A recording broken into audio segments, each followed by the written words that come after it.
Hello everyone, today I'm going to show you how to use KuCoin's futures leverage calculator. So just tap on my KuCoin account and officially logged in, and I will just move in my future section. So right now here you will see there is a below buy is limit and right is 25x. So make when you just tap on it to make sure you will just enable your set leverage. So after when you set it and enabled, you will just tap on the top right corner of three dots and just tap on calculator. So when your leverage is enabled, so from here you will just see, so from here you can just entry price, close price, size, and from here you will just set the leverage of 25x or 26x.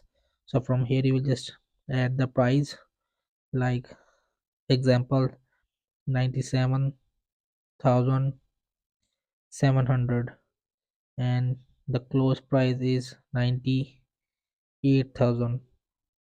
Then you can just select the size of Bitcoin, one or something. So then you just tap on calculate, so it will be calculated like this. You will see the result. Cost price is this and profit is this, and rest of percentage is this. So this is how to calculate leverage on KuCoin. This video help you. Please don't forget to like and subscribe and get notified for more videos.